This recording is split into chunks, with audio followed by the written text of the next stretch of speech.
जय श्री राम। शंखनाद में आपका स्वागत है।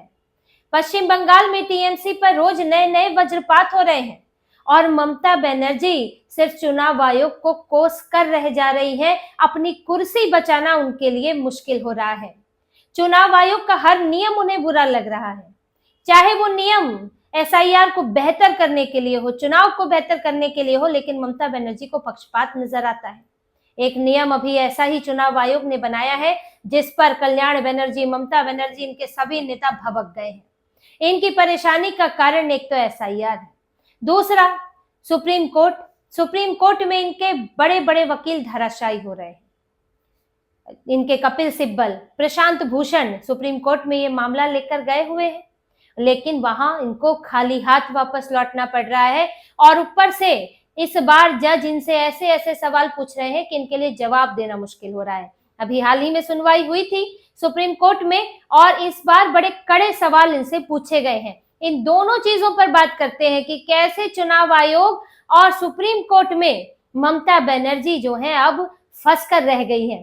देखिए, चुनाव आयोग ने अभी एक नियमों में, बीएलए की नियुक्ति के नियमों में बदलाव किया है, ब्लॉक लेवल एजेंट की नियुक्ति में, तैनाती में, क्योंकि जो पार्टियां होती हैं वो अपना एजेंट बनाती हैं बूथ स्तर पर। तो अभी तक नियम ये था कि एजेंट, किसी बूथ पर एजेंट वही हो सकता है जो उस बूथ पर वोट डालता हो, उसी बूथ का वोटर होना जरूरी है।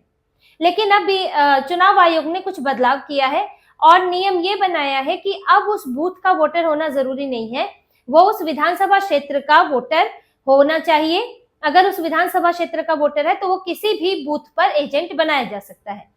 जैसे कि किसी विधानसभा क्षेत्र में किसी पार्टी के पास सभी बूथों के लिए एजेंट नहीं है, सभी जगह आपके कार्यकर्ता नहीं है, लेकिन आप वहां पर चुनाव के समय निगरानी रखना चाहते हैं, तो ऐसे में आप किसी दूसरे बूथ से भी किसी अलग बूथ पर अपना एजेंट नियुक्त कर सकते हैं। अब जैसे ही चुनाव आयोग ने नियम बनाया तो ममता बनर्जी परेशान हो गई और कहा ये तो सीधे बीजेपी की मदद करने के लिए है, ये पक्षपात हो रहा है, बीजेपी के पास सभी बूथ लेवल पर एजेंट नहीं है, तो इसीलिए नियमों में ये बदलाव कर दिया गया है।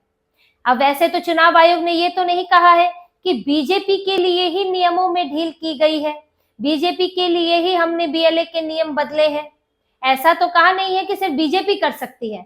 करने को तो ममता बनर्जी टीएमसी भी कर सकती है, कांग्रेस भी इसका इस्तेमाल कर सकती है, लेफ्ट भी कर सकती है। लेकिन ममता बनर्जी का डर क्या है? ममता बनर्जी को डर ये है कि इनका जो झूठे वोटर का साम्राज्य बना हुआ था, जो वोटर का खेल चल रहा था, वो नहीं चल पाएगा। देखिए, कई इलाके ऐसे हैं जो टीएमसी का गढ़ है और खास तौर से मुस्लिम बहुल इलाके। अब इन इलाकों में कुछ बूथ ऐसे होते हैं जो पूरा टीएमसी का पूरा कब्जा है, वहां पर बीजेपी को, दूसरी पार्टियों को कोई बूथ लेवल एजेंट भी नहीं मिल पाता। बीजेपी को भी वहां पर आपकी पार्टी का वहां होगा नहीं, या फिर डर के मारे कोई नहीं वहां बनना चाहता है एजेंट। तो ऐसी स्थितियां पैदा हो जाती हैं कि उस बूथ पर जो विपक्षी पार्टी है उसका कोई एजेंट ही नहीं है और सिर्फ सत्ता पक्ष का एजेंट है और वहां पे धड़ल्ले से चल रहा है। बीएलओ बना हुआ है, जो वहां पे उस वक्त निर्वाचन अधिकारी है, पोलिंग बूथ ऑफिसर है, वो किसका होता है? सरकार का होता है। और ऐसा माहौल होता है कि वो इतना डरा हुआ होता है कि किसी तरह अपना काम निपटा ले। तो अगर उस बूथ पर कुछ गड़बड़ी होती है तो देखेगा कौन? पोलिंग ऑफिसर ना बोल पाए, बीएलए किसी और पार्टी का नहीं है, तो वहां तो कुछ भी हो सकता है। इसीलिए हर बूथ पर आपको एजेंट की जरूरत पड़ती है। अब इससे क्या होगा कि अगर इस बूथ पर एजेंट नहीं है तो उसी विधानसभा क्षेत्र में जहां पर आपके अच्छे कार्यकर्ता हैं, वहां से एक कार्यकर्ता को यहां पर भेजा जा सकता है दूसरे बूथ पर। इससे ये आसानी होगी और इस आसानी से देखिए होगा ये कि इससे निगरानी बढ़ेगी, सभी पार्टियों की नजर रहेगी, किसी एक के लिए नहीं है। अगर किसी बूथ पर टीएमसी का भी बीएलए है, बीजेपी का भी है, कांग्रेस का भी है, लेफ्ट का भी है, तो किसी एक पार्टी के लिए गड़बड़ी करना मुश्किल होता है। और अमूमन जो सत्ता में है, और जैसा कि ममता बनर्जी का रिकॉर्ड दिखा रहा है कि अभी उन्हीं के ही कार्यकाल में 4 अधिकारी पकड़े गए थे 127 फर्जी वोट डालते हुए, वोटर लिस्ट में जोड़ते हुए। तो इनका रिकॉर्ड तो दिखाता है कि गड़बड़ियां होती हैं। इसीलिए इन्हें डर लग रहा है कि अगर जिन बूथों को अभी तक ये अपना पूरा साम्राज्य बना हुआ था, अब उन बूथों पर अगर बीजेपी का एजेंट आता है तो गड़बड़ी करनी आसान नहीं होगी, वो सवाल खड़े कर सकता है और ऐसे में जो पोलिंग ऑफिसर है उसे शिकायत दर्ज करनी पड़ेगी और अगर जांच होगी, गड़बड़ी पाई गई तो दोबारा उस बूथ पर वोटिंग कराई जाएगी। तो ममता बनर्जी को यही डर सता रहा है, इनकी पार्टी को। इसीलिए कल्याण बनर्जी जो है वो फटाफट इस पर कमेंट किया कि नहीं, ये तो बीजेपी के लिए किया है, बीजेपी को बूथ लेवल एजेंट नहीं मिल रहे थे, इसीलिए इसमें बदलाव कर दिया है। लेकिन क्या आपकी पार्टी उसका फायदा नहीं उठाएगी? देखिए, ऐसे ही नहीं ममता बनर्जी एसआईआर से परेशान है। एसआईआर में इन्हीं चीजों की सख्ती रखी जा रही है और एसआईआर की वजह से चुनाव आयोग बहुत पहले ही एक्टिव हो गया है पश्चिम बंगाल के अंदर। अभी अमूमन क्या होता है कि चुनाव की घोषणा के समय चुनाव आयोग ज्यादा एक्टिव होता है, तब उससे पहले अधिकारी नियुक्त किए जाते हैं और चुनाव की प्रक्रिया की जाती है और वोटर लिस्ट में सुधार होते हैं। लेकिन उससे पहले बड़ा खेल हो जाता है, वोटर लिस्ट में इधर से उधर शिफ्टिंग और फर्जी वोटर डलवाना, ये सारे काम चलते रहते हैं। लेकिन अब जब चुनाव आयोग एक्टिव हो गया है तो ये काम करना आसान नहीं हो जाता। अब चुनाव अधिकारियों की तो नजर है ही, और यहाँ पर जिस तरह से एक बार कार्रवाई कर चुका है चुनाव आयोग, तो अधिकारियों को भी डर लगता है। दूसरा, ममता बनर्जी की सत्ता जाने का भी डर लग रहा है। ऐसे तो लगता है कि चलो कल को वापस ममता बनर्जी आएंगी और जो अभी चुनाव आयोग के पास कर्मचारी है वो राज्य के कर्मचारी बन जाएंगे, तो तब हमें बचा लिया जाएगा। लेकिन अगर ममता बनर्जी नहीं आई तो अपनी नौकरी से हाथ धोना पड़ेगा। तो अब अधिकारियों में ये डर भी है कि अब बख्शे जाने वाले हैं नहीं। यही लोग जो आज एसआईआर को लेकर गए हैं सुप्रीम कोर्ट में दोबारा, यहाँ से डीएमके, यहाँ से ममता बनर्जी, इस बार इनके दूसरे नेता लेकर गए हैं, यहाँ कांग्रेस भी गई हुई है, कांग्रेस के प्रदेश अध्यक्ष की याचिका है शुभंकर सरकार की। तो जब बिहार में एसआईआर की फाइनल लिस्ट आई और कोर्ट ने 7 दिन का समय दिया कि इस लिस्ट पर कोई आपत्ति है तो बताएं, लेकिन किसी ने आपत्ति नहीं की। यानी कि आपको लगा कि ये जो लिस्ट आई है ठीक है, इसमें किसी का गलत तरीके से नाम कटा नहीं है, तब तो कोई सवाल नहीं हुआ और एसआईआर के खिलाफ तो बिहार बंद हो गया, वोटर अधिकार यात्रा निकल गई। लेकिन फाइनल लिस्ट पर आपको कोई आपत्ति नहीं हुई। जब वहां पर नाम नहीं काटे गए तो यहाँ नाम क्यों कटेंगे? वही एसआईआर तो यहाँ भी हो रही है। तो सही नाम कटने की चिंता नहीं है, गलत नाम कटने की चिंता है, क्योंकि जो गलत नाम थे वो इनके लिए फायदेमंद थे, इसीलिए चिंता बढ़ रही है। और देखिए, इन्होंने जो सुप्रीम कोर्ट में ये लेकर गई है, तो सुप्रीम कोर्ट से इनको बड़ी उम्मीद रहती है कि हम जाएं और सीधे स्टे लग जाए, सुप्रीम कोर्ट का आदेश दे दे कि ना, चुनाव आयोग 12 राज्यों में नहीं करा सकता, अभी पहले मामला सुलझने दो। तो इनको ये उम्मीदें रहती है। लेकिन इस बार जब ये लोग पहुंचे तो वहां पर सुप्रीम कोर्ट का अलग ही रुख था। जस्टिस सूर्यकांत, जस्टिस जॉयमाला बागची के पास इनकी पिटीशन थी और सुप्रीम कोर्ट देख भी चुका है कि बिहार के मामले में इनका क्या रवैया रहा।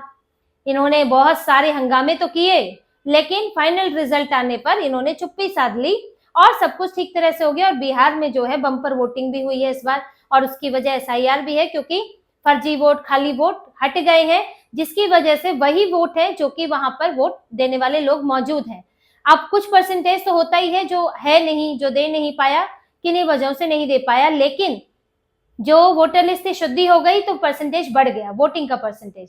अब ये सब चीजें सुप्रीम कोर्ट के सामने भी है और सुप्रीम कोर्ट में दोबारा वही सब बोलने के लिए गए कि इस बार समय सही नहीं है एसआईआर का, मानसून है कई जगहों पर, वेस्ट बंगाल में जो है कनेक्टिविटी की समस्या है, ये सब कैसे होगा, ये सब कपिल सिब्बल बोल रहे थे। तो सुप्रीम कोर्ट ने कहा कि ये जो है एसआईआर की प्रक्रिया में कुछ समस्याएं हो सकती है, उन समस्याओं को दूर किया जा सकता है, उनके लिए उपाय ढूंढे जा सकते हैं, लेकिन एसआईआर करवाना, वोटर रोल रिवीजन करना चुनाव आयोग का अधिकार है। आप लोग इतने आशंकित क्यों हैं, इतने परेशान क्यों हैं? आप लोग इस तरह से व्यवहार कर रहे हैं जैसे पहली बार वोटर रोल रिवीजन हो रहा है, तो इतनी आपत्तियां क्यों हैं? अगर कोई समस्या है, ये एक प्रक्रिया है, प्रक्रिया में अगर कोई खामियां हैं उसके फंक्शनल होने में, तो उन खामियों को सुधारा जा सकता है ताकि वो और आसान हो सके, लेकिन इस प्रक्रिया को कराना चुनाव आयोग का अधिकार है। ये बातें सुप्रीम कोर्ट ने इन लोग से कही और इन लोगों की मंशा पर ही कहीं ना कहीं सवाल खड़े हो गए। प्रशांत भूषण आए कि ये डाटा प्राइवेसी, डाटा को क्यों इस तरह से लॉक करके रखा गया है, जो वोटर्स का डेटा है उसे रीडेबल क्यों नहीं बनाया जाता कि कोई भी उसे खोल के देख ले, किसी भी वोटर के बारे में जानकारी ले ले। इस पर सुप्रीम कोर्ट ने प्राइवेसी की बात कही कि प्राइवेसी को सुनिश्चित करना ये काम है चुनाव आयोग का, क्योंकि इस देश के लोगों का, इस देश के वोटर्स का डेटा उनके पास है। अब अगर उसमें कोई भी देख लेगा तो उसका गलत इस्तेमाल भी हो सकता है, तो चुनाव आयोग ने इसलिए डेटा प्राइवेसी की हुई है। अब इस पर प्रशांत भूषण की थेथेरई चलती रही कि इसको जो दूसरे लोग हैं निजी तौर पर इसको वो रीडेबल बना लेते हैं, इसको वो देख सकते हैं, तो आखिर चुनाव आयोग ने क्यों इस पर लॉक लगा रखा है, फिर उसको सबके लिए अवेलेबल कर देना चाहिए। यानी कि लोग अगर कोशिश करें तो वो इसका लॉक तोड़ सकते हैं, रीडेबल कर सकते हैं। तो इस पर चुनाव आयोग ने उल्टा उन्हें जवाब दे दिया कि आप अपने घर में ताला लगाते हैं, लेकिन उसके बावजूद भी चोरी हो जाती है, उसके बावजूद भी लॉक टूट जाता है, तो क्या आप घर में ताला लगाना छोड़ देते हैं? तो वही बात है कि चुनाव आयोग को डेटा को प्राइवेसी के तहत लॉक करना है। अब अगर उसको कोई दूसरे तरीकों से खोल कर देख ले, उसमें कुछ उसको एन्क्रिप्टेड है और एन्क्रिप्शन अगर तोड़ देता है या कुछ इस तरह के तरीके अपनाता है, तो इसका मतलब ये थोड़ी है कि चुनाव आयोग उसे सबके लिए सार्वजनिक कर देगा। ऐसे तो कई चीजें हैक हो जाती हैं, लेकिन इसका मतलब ये नहीं है कि हैकिंग से हम सुरक्षा नहीं लगाएंगे। तो इनको बड़े कड़े कड़े जवाब मिले और चुनाव आयोग का, सुप्रीम कोर्ट का रुख ये दिखा कि इस बार सुप्रीम कोर्ट कोई रोक लगाने के मूड में तो है नहीं, पहले भी नहीं लगाई थी। और सुप्रीम कोर्ट इस दिशा में बढ़ रहा है कि अगर आपको खामियां दिख रही हैं तो आप उसमें सुधार की बात कीजिए, ना कि प्रक्रिया ही खारिज करने की बात कीजिए। इसलिए अब इन्हें ये पूरी प्रक्रिया गलत है, इसके लिए ठोस चीजें लानी होंगी। बड़ा मुश्किल लग रहा है कि इनके हक में कुछ आने वाला है। सुप्रीम कोर्ट ने चुनाव आयोग को 2 हफ्ते का समय दिया है कि वो इनकी जो याचिका है उस पर जवाब दे। पश्चिम बंगाल के लिए अलग, तमिलनाडु के लिए अलग जवाब दे। लेकिन अब इस बीच में एसआईआर तो चल रहा है, एक आध हफ्ता बीत चुका है, 2 हफ्ते और बीत जाएंगे, एसआईआर ही कंप्लीट होने को हो जाएगा। अब एसआईआर पूरा हो जाएगा तो फिर एक लिस्ट आ जाएगी, उसकी जो ड्राफ्ट सूची है वो आ जाएगी। तो इनको सुप्रीम कोर्ट से खास हासिल होने वाला है नहीं। ममता बनर्जी ऐसे ही बेचैन रहने वाली हैं। वो एसआईआर का विरोध करके अपने ये वोट आधार जो है, तुष्टीकरण का आधार जो है वो मजबूत रखना चाहती है और कैसे भी व्यवधान डालने इसकी कोशिश कर रही है, पर कुछ खास हासिल उनको लगता नहीं है कि इससे होगा और एसआईआर इसी तरह से चलती रहेगी और टीएमसी के नेता कुड़ते रहेंगे। तो इसी तरह की और खबरें और विश्लेषण आपके लिए लाते रहेंगे। हमसे जुड़े रहिए, सब्सक्राइब कीजिए, कमेंट कीजिए। बहुत बहुत धन्यवाद। जय श्री राम।